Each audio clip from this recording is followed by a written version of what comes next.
만약에 그 술자리가 있었다 하면 뭔데 이 대통령을 부르고 한동훈을 부르고 김앤장 변호사가 낀 30여 명을 부르겠습니까? 이 이세창 씨의 가장 큰 문제는 뭐냐 하면 대통령 언급되면 자기가 대통령 마치 언급 다 아는 안다는 듯이. 것입니다. 예.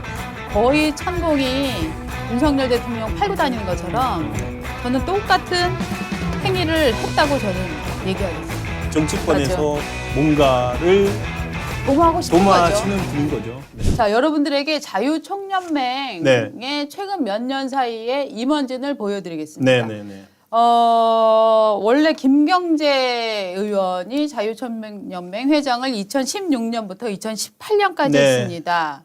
그리고 나서 박종환으로 넘어갑니다. 박종환은 누구인가? 네. 저 문재인 대통령의 선배죠. 경희대 동기, 경희대 법대 동기. 경희대 네. 법대 동기. 아주 친한 사람이어서 네. 박종환 씨가 경찰 출신이고 경희대 법대 네. 동기입니다. 그다음에 지금 네. 문재인 송영무 전 정부에서 예. 임명한 송영무 전 국방장관. 국방부 장관. 예, 니 지금 현재 총재입니다. 전, 그러면은 예. 이세창은 누구냐? 김경재와 박종환 사이에 김경재 당시 총재가 총연맹 총재가 구속이 됩니다. 그 집시법 위반으로 시위.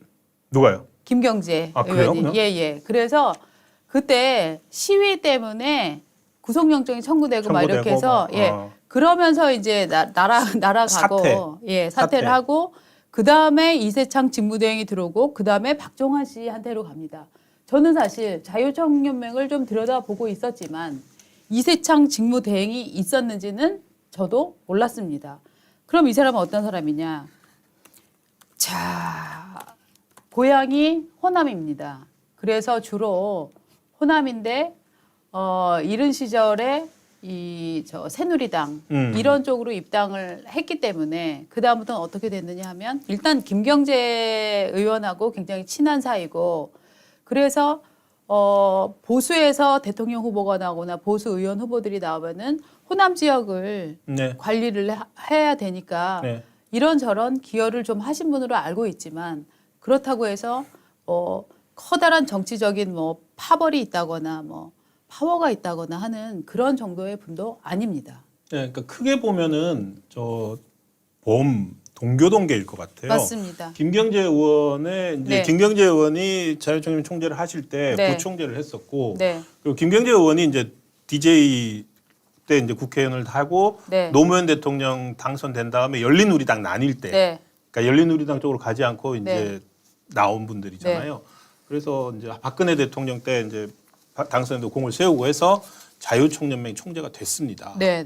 그래서 형이 저 국회의원을 했었고, 그러시군요. 그러니까 이제 일종의 이제 정치를 꿈꾸는 그 집안인 거고, 네. 일종의 여의도 계통에서 이제 다니는 분인데, 그럼 이 사람이 뭔데?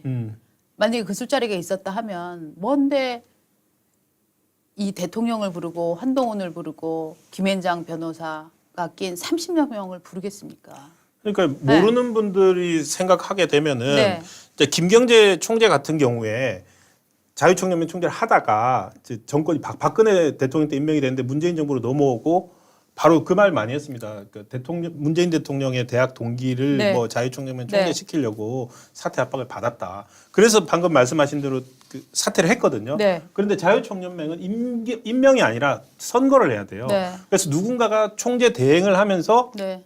선거를 해야 되는데 그 한 네. 2, 3주 동안 네. 하신 거더라고요. 2, 3주를 했으니까 내가 모르지.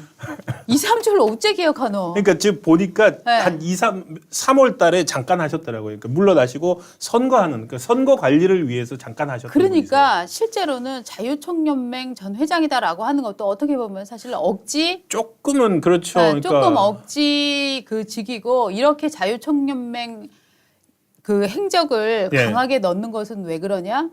마치 지금 정권과 연결이 돼 있는 것처럼 보이기 위해서 가장 그러네요. 큰 직함을 넣는 거잖아요. 예, 이를테면 조선일보 관련된 사람들이 나가서 국회의원도 하고 뭐도 하고 했는데 나중에 어떤 논란에 휩싸여서 글을 써야 되면 사람들 다 뭐라고 얘기하냐? 전 조선일보 기자라고 써요. 왜냐하면 맞습니다.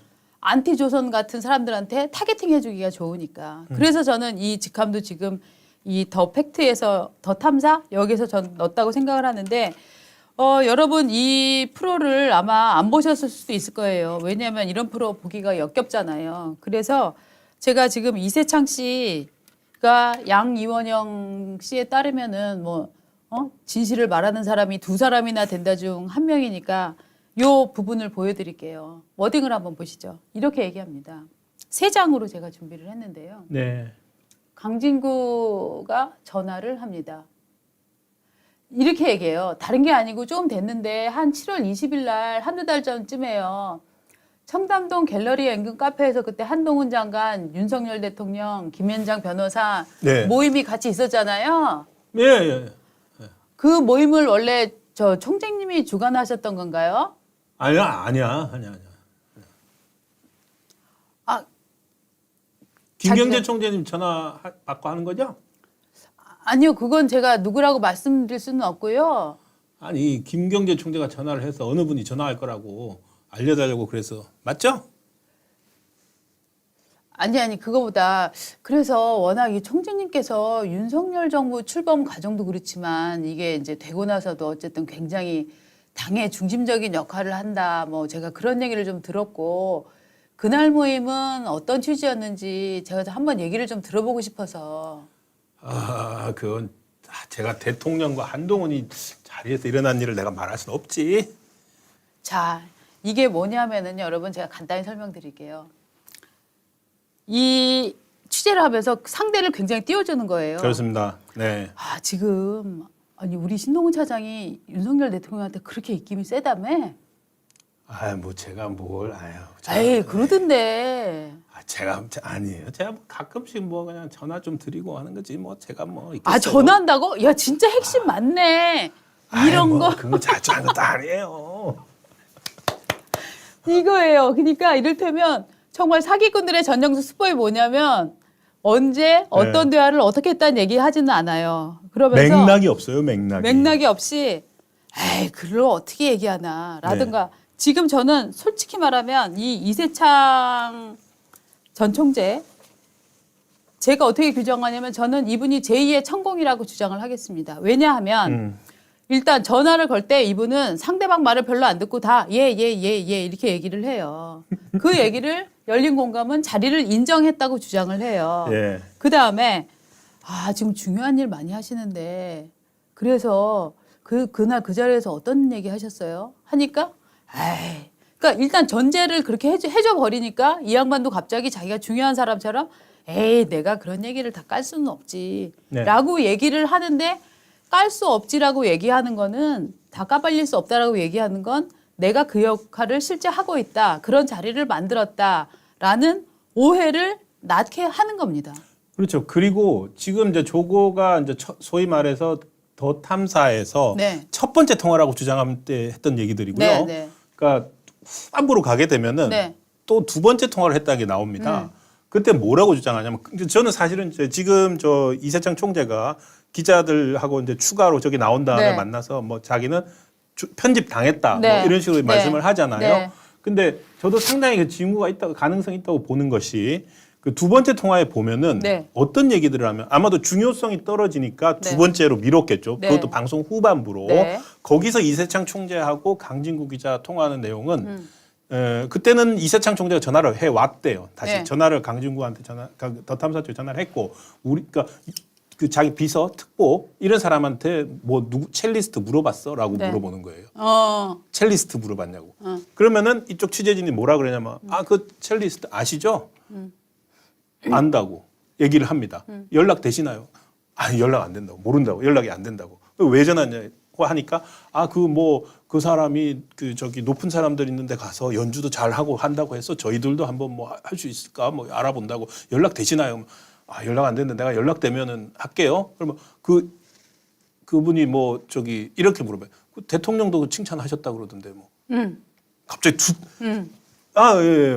이래요. 그러니까 이 이세창 씨의 가장 큰 문제는 뭐냐 하면 대통령 언급되면 자기가 마치 안다는 듯이. 그러니까 별로 관계 없는 발언이면서 팩트가 없는 내용으로서 대통령이 언급되면 마치 그냥 시인하는 듯한 그지 이런 식으로 그냥 넘어가요. 그렇죠. 근데 그것들 몇 개를 모으면 이 사람들 주장이 근거를 가진 것처럼 완전히 다 되거든요. 맞는 게 돼버리는 네. 거죠. 그러니까 본인은 그래놓고는 네.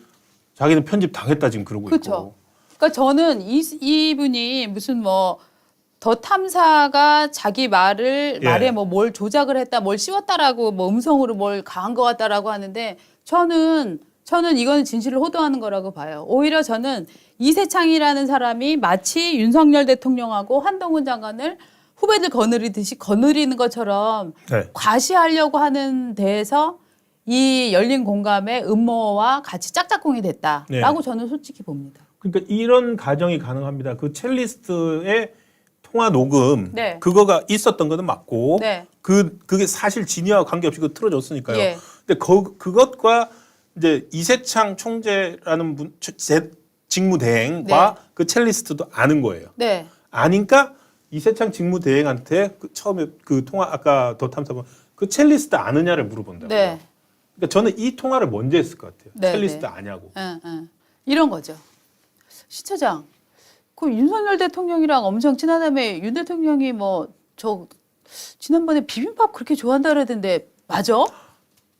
그 이문동에 둘이 자주 같이 먹나 보구나. 아니 이문동에 비빔밥집이 있어요. 예. 제가 자주 가는 데인데. 예. 예. 진짜. 그러니까 자기 진짜 핵심이구나. 비빔밥, 윤 대통령이 비빔밥 좋아하는 것도 알고. 저도 원래 비빔밥을 좋아합니다. 네. 자, 여러분, 이렇게 얘기하면. 저는 같이 먹는다는 말을 한 적이 없어요. 그렇지만. 대통령과 같이 밥 먹는다는 말을 한 적이 없어요. 그렇지만 저는 제가 사이비 기자면 신동은 윤 대통령과 비빔밥 자주 먹어. 라고 막 이제 떠드는 거죠. 그렇죠. 신동은 씨가 이렇게, 신동은 사실 한마디만 했으면 됐어요. 아니요. 저는 윤 대통령하고 친하지도 않고요. 윤 대통령하고 비빔밥을 먹은 적도 없는데요. 한마디만 하면 되는데 그럼 왜 신동은은 지금 계속 제기동에 비빔밥집이 있죠. 네, 저도 거기 자주 갑니다. 왜 얘기했느냐? 저는 윤 대통령이 거기에 자주 간다는 걸 알고 있고 윤 대통령이 비빔밥을 좋아한다는 것도 알고 있습니다. 해서 그 이야기를 한 겁니다. 뭔가 있는 것처럼 보이고 싶은 욕망. 그렇죠. 그걸 네. 감추는 거잖아요. 네. 저는 그래서 제가 진짜 이 이세창 전 총재는 거의 천공이 윤석열 대통령 팔고 다니는 것처럼 네. 저는 똑같은 행위를 했다고 저는 얘기하겠습니다. 그러니까 이게 좀 어떻게 본다면은 이제 이렇게 큰 권력을 등에 업고 뭔가 네. 있을 때 해보려고 하는데 이분이 그런 의도가 과연 있느냐, 동기가 뭐냐라는 얘기인데 어쨌든 정치권 언저리에 정치권에서 뭔가를 도모하고 싶은 거죠. 도모하시는 분인 네. 거죠. 네. 저 질문 하나 있습니다. 네? 김경재 의원 말입니다. 예. 도대체 왜 강진구에게 이세창 총재를 연결을 해준 겁니까? 그거는 저희 아까 방송하기 조금 전에 제가 김경재 총재하고 통화를 잠깐 했는데요. 네. 그냥 잠깐요. 예, 신동은 차장이 강진구와 이세창 두 사람을 연결한 김경재 의원에게 통화를 했습니다. 여러분을 위해서. 풀어봐. 그러니까 저도 처음 전화를 했고요. 네. 이분 되게 언론에 프렌들리 하신 것 같아요. 처음 전화를 했는데 아는 후배를 통해서 전화번호를 받아서 했는데 조선일보 신동훈 기자입니다. 그러니까 무엇을 도와드릴까요? 라고 말씀을 하셨어요. 그러니까 저 기자로서는 되게 좋습니다. 그리고 그 친절하게 말씀을 해주셨고 그날 통화 배경에 대해서도 전 경향신문 기자인 강진구 씨가 자기한테 전화가 왔다. 아마도 저한테 했던 것처럼 무엇을 도와드릴까요? 라고 하셨을 것 같아요. 저도 오늘 처음 전화해봤거든요. 그래 했고 뭐 물어보는 것이 이세창 종재를 아느냐? 안다. 라고 하면서 전화번호를 물어봐서 전화번호를 가르쳐 준 것 뿐이다. 그게 다다? 예. 그랬고 이제 그리고 난 다음에 이세창 총재한테 전화를 해서 어떤 사람이 강진구라고 하는 사람이 전화를 할 것이다 라고 알려줬고 그 내용은 방송에서도 나왔고요. 그러니까 이분들이 이런 오지랖 달면서 저 솔직히 미안한데 오지랖이라고 아니 어떤 의도로 어떻게 접근하는지도 모르겠는데 전화번호 흘렁 가르쳐주고 나서 지금 이 사달을 지금 만들어버린 거 아니에요? 그렇습니다. 심지어 강진구 씨는 전 강진구 기자는 더 탐사 2시간 20분짜리 보도에서 그럼 바로 방금 말씀하신 그 부분을 비아냥거립니다. 뭐라고? 뭐라고 하냐면 이분이 제가 누군지 모르셨나 봐요. 아. 제 이름 조금만 쳐봤으면은 어디서 어떤 사람 뭐 하는 사람인지 알 텐데. 라고 그러니까. 얘기를 해요. 그렇다는 건 뭐냐면은 실제 본인의 의도를 숨기고서 취재 네. 의도를 숨기고서 계속 네. 질문을 했다는 겁니다. 맞아요. 그래서 저는 아마도 갑자기 쑥 뭐 대통령이랑 뭐 술자리 했다가 했나 이렇게 물어보지 않았을 거예요. 네. 순서상으로 얘기한다면은 혹시 총재님 청담동에 자, 이 사람들 이름도 몰라요. 그 갤러리아의 어느 카페인지도 몰라요. 근데 대신에 그 첼리스트 이름만 압니다. 그러면서 아세요?라고 물어봤다는 그런 얘기가 나오거든요. 아마 그거부터 시작을 했을 거예요. 아, 저는 이렇게 시작했을 것 같은데요. 총재님, 아유 정권도 바뀌었는데 이제 중요한 일을 하셔야죠. 아. 라고 저는 시작했을 것 뭐, 같은데요. 물론 그렇게 하겠죠. 네, 예. 정치인들이 가장 좋아하는 거. 아, 총재님. 총재님. 이번에 뭐 이럴 수도 있겠네요. 그쵸. 자유총연맹 이제 바뀌었는데 네. 뭐 한번 다시 명예회복 하셔야죠. 하셔야죠. 네. 뭐 이렇게 할 수도 있고. 그러면 정말 이게 싹 놓을 줄 올라가죠. 모르는 정치인들은 그때 갑자기 급발진합니다. 아드레날린이 네. 쫙 당겨지고 이놈이 얼굴이 이거 괜찮은 놈이네. 탱탱해지면서 이 녀석이 이거 예. 괜찮은 녀석이네. 그렇게 되겠죠. 네.